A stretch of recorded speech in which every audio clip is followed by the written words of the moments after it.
Okay, so how does Russia get through this? Mikhail Shishkin is a Russian novelist. He's, I mean, like a big time. He's like kind of, you know, like Stephen King in Russia. And he wrote a fascinating piece over at The Guardian, and you know, raises some really important questions. He points out, first of all, that Russia has only flirted with democracy twice. In 1917, the first Russian democracy lasted literally a few months. And then in the 1990s, Russian democracy lasted a couple of years. He doesn't point this out. I do in my upcoming book, The Hidden History of Neoliberalism. Russian democracy was destroyed when George Herbert Walker Bush and Bill Clinton and Milton Friedman basically said to Russia, you will adopt neoliberalism. You're going to be our big experiment to prove that neoliberalism works. And of course, what it did was it produced an oligarchy, which is what neoliberalism always does. But anyhow, he goes on to say, you know, he talks about how Hitler's Germany found its way out through a total crushing military defeat. But when Russia became a democracy in the early 1990s, he said there was no de-Stalinization of Russia. There was no Nuremberg trials for the Communist Party. And now he says Russia's fate depends on de-Putinization. And so how does he think this should be done? Well, he says, you know, the German population was shown concentration camps in 1945. He said, similarly, Russians must be shown destroyed Ukrainian cities and the corpses of children. He said, we Russians must openly and courageously acknowledge our guilt and ask for forgiveness.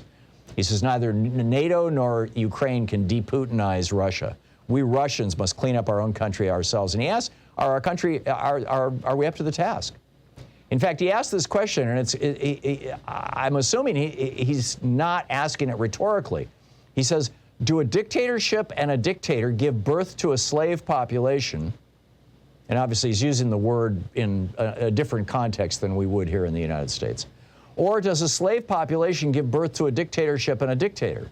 The chicken and the egg. How can this vicious cycle be broken? How can a new Russia begin? He adds, can a democracy establish itself without a critical mass of citizens, without a mature civil society?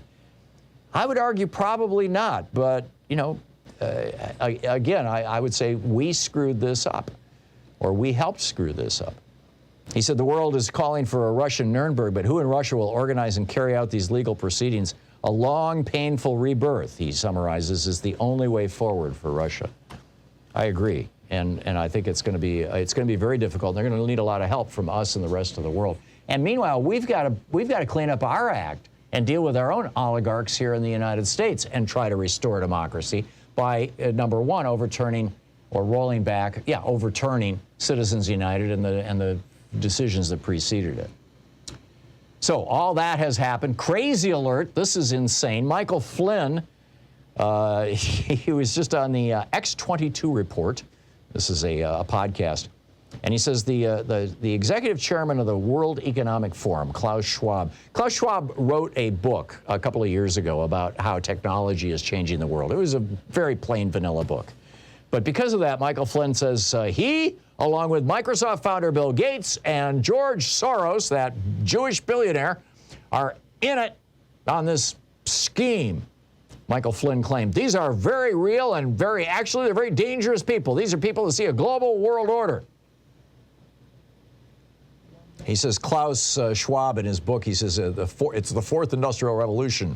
He said, these are real people. These are real things. They have an intent to have a new world order. By the way, I don't understand why Republicans are all hysterical about the phrase New World Order when it was George Herbert Walker Bush who used that phrase.